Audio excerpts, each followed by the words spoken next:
اسلام آباد high court ججز transfer کے معاملے پر جوڈیشل کمیشن کا اجلاس آج سپریم کورٹ میں ہوگا۔ جسٹس محسن اختر کیانی، جسٹس بابر ستار، جسٹس سمن رفت امتیاز کے ٹرانسفر پر غور ہوگا۔ جسٹس ارباب محمد طاہر اور جسٹس خادم حسین سومرو کا نام بھی زیر غور آئے گا۔ چیف جسٹس یحییٰ آفریدی نے ٹرانسفر ججز اجلاس بلانے کی مخالفت کی تھی۔ چیف جسٹس سرفراز ڈوگر کی جانب سے 5 ممبران کی ریکوزیشن پر اجلاس بلایا گیا۔ پی ایس ایل تماشائی بھی آج سے ان ایکشن ہوں گے۔ چوکو چھکوں کی بارش کے ساتھ شائقین بھی گرجیں گے۔ وزیراعظم نے پی ایس ایل کے پلے آف میں تماشائیوں کو اسٹیڈیم میں آنے کی اجازت دے دی۔ وزیراعظم شہباز شریف سے وزیر داخلہ اور chairman P C B Mohsin Naqvi کی ملاقات، تماشائیوں کے اسٹیڈیم میں آنے اور سیکیورٹی سے متعلق بریفنگ۔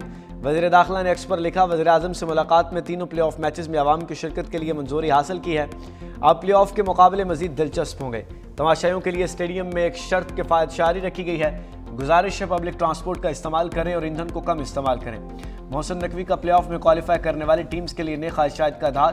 سوشل میڈیا پر ایونٹ کے بقیہ میچز میں تماشائیوں کو اجازت دینے کا مطالبہ زور پکڑ گیا۔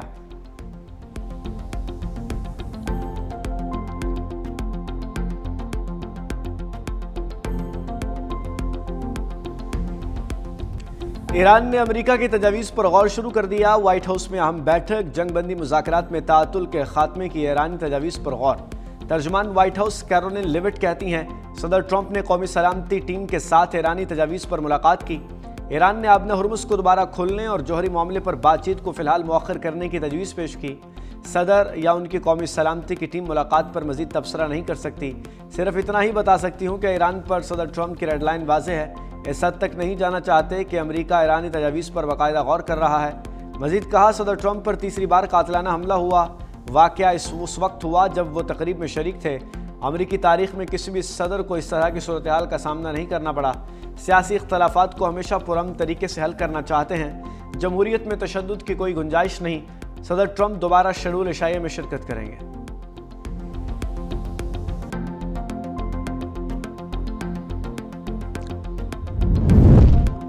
ٹرمپ ایران کی جنگ ختم کرنے کی تجویز قبول کر سکتے ہیں۔ سابق امریکی عہدیدار نے کہا، جوہری معاملہ حل کرنا مشکل ہوگا، تاہم آبِ ہرمز کے مسئلے پر پیش رفت آسان ہو سکتی ہے۔ امریکی وال اسٹریٹ جرنل نے کہا کہ امریکی صدر نے ایرانی تجاویز کو یکسر مسترد نہیں کیا، ایران کی نیت پر شکوک کا اظہار کیا۔ صدر نیوکلیئر معاملہ شامل نہ کرنے پر ناخوش ہیں۔ ایران کی تجویز اور مشاورت جاری ہے۔ سی این این کے مطابق فائنل ڈیل کے لیے پس پردہ سرگرم سفارتی کوششیں جاری ہیں۔ سفارتی کوششوں میں مرحلہ وار آگے بڑھنے کی حکمت عملی شامل ہے۔ برطانوی میڈیا کے مطابق ٹرمپ ایران کی نئی تجاویز سے خوش نہیں ہے کیونکہ اس میں جوہری پروگرام شامل نہیں۔ ایران نے پاکستان کے ذریعے امریکہ کو نئی تجاویز پیش کی تھی۔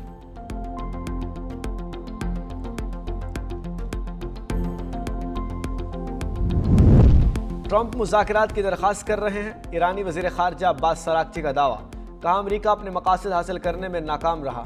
ایران امریکہ کی درخواست پر غور کر رہا ہے۔ پاکستان اور ایران کے بعد عباس سراغچی روس پہنچ گئے۔ ولادیمیر پوٹن سے ایرانی وزیر خارجہ عباس سراغچی کی ماسکو میں ملاقات۔ پوٹن نے کہا کہ ایران اور خطے کے ممالک کے مفاد کے لیے اپنا کردار ادا کریں گے، خطے میں امن کے لیے جو ممکن ہوا کریں گے۔ ایرانی وزیر خارجہ نے روس کی غیر متزلزل حمایت پر صدر پوٹن کا شکریہ ادا کیا۔ پوٹن کا ایرانی سپریم لیڈر کی صحت یابی کے لیے نیک تمناؤں کا اظہار۔ کہا، عباس سراغچی کی جانب سے ایران کے سپریم لیڈر مجتبیٰ خامنہئی کا پیغام موصول ہوا۔ عباس سراغچی نے کہا، روس کے ساتھ اعلیٰ ترین سطح پر رابطہ قائم کرنے پر خوش ہیں۔ حالیہ واقعات نے روس کے ساتھ ہماری اسٹریٹجک شراکت داری کی گہری اور مضبوطی کو واضح کر دیا۔ روسی وزیر خارجہ سرگئی لاروف نے کہا، عباس سراغچی اور صدر پوٹن کی ملاقات کو مفید قرار دیا جا رہا ہے۔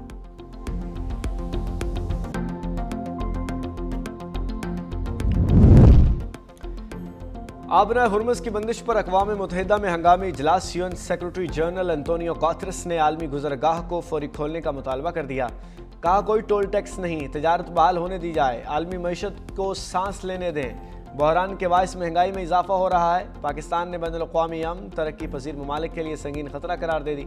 پاکستانی مندوب عاصم افتخار نے خطاب میں کہا کہ سمندری راستوں کا تحفظ نہ صرف تجارت بلکہ وسیع تر ترقیاتی اور سلامتی کے اہداف کے لیے ناگزیر ہے۔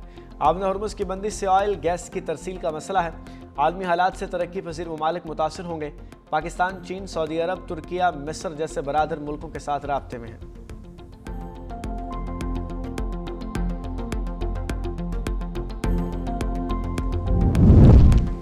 امریکی وزیر خارجہ مارکو روبیو کی ایران کو وارننگ، کہا ایران کی عالمی بحری گزرگاہوں کو یرغمال بنانے کی کوشش برداشت نہیں کریں گے، دھونس دھمکیوں یا طاقت کے زور پر بحری راستے بند کرنا ناقابل قبول۔ ایران کی اجازت یہ اسے ادائیگی کر کے بحری جہاز گزرنا راستہ کھلنا نہیں کہلاتا۔ آبنہ ہرمز عالمی بحری راستہ ہے، ایران کو یہ فیصلہ کرنے کا حق نہیں کہ وہاں سے کون گزرے گا۔ ایران کی جانب سے بحری راستوں پر مرزی مسلط کرنے کے نظام کو تسلیم نہیں کرتے۔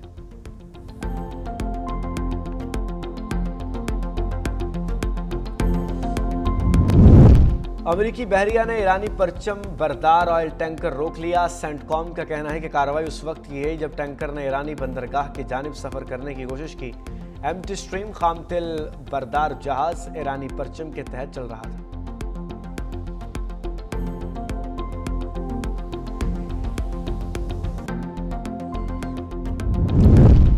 برطانوی شاہ چارلس اور ملکہ کمیلا وائٹ ہاؤس سرکاری دورے پر پہنچ گئے۔ وائٹ ہاؤس آمد امریکی صدر ٹرمپ نے مہمانوں کا استقبال کیا۔ ڈونلڈ ٹرمپ نے کہا کہ برطانوی بادشاہ چارلس امریکہ میں مکمل محفوظ ہوں گے۔ شاہ چارلس کا آنا بہت اچھی بات ہے۔ برطانوی شاہ چارلس 4 روزہ دورے پر امریکہ پہنچے ہیں۔ وہ امریکہ کے قیام کے 250ویں سالگرہ کی تقریبات میں شرکت کریں گے۔ شاہ چارلس دورہ امریکہ میں امریکی کانگریس سے خطاب کریں گے اور 9/11 کی یادگار کا دورہ بھی کریں گے۔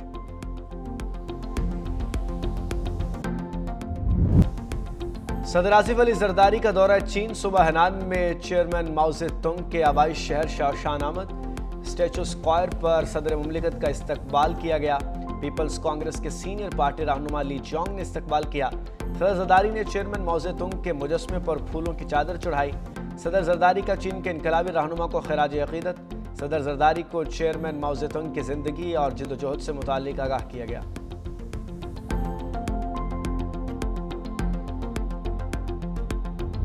پہلگام فالس فلیگ پر بھارتی میڈیا کا حقائق کے برعکس پاکستان خلاف زہریلا بیانیہ بے نقاب۔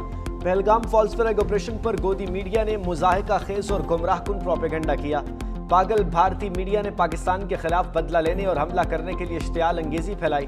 بھارتی صحافیوں اور حکام کی میٹنگ کی اندرونی کہانیوں نے بھارتی سیکیورٹی ناکامی کی قلعیں کھول دی۔ دوسری جانب مقبوضہ کشمیر اور بھارت کے عوام نے بھی پہلگام ڈرامے کو مودی کی سازش قرار دے کر یکسر مسترد کر دیا۔ عالمی ماہرین کے مطابق بھارتی گوڑی میڈیا نے جنگ کے سنجیدہ ماحول میں سنسنی خیز اور ریٹنگ کے لیے لاہور پورٹ پر حملے جیسے مضحکہ خیز دعوے کیے۔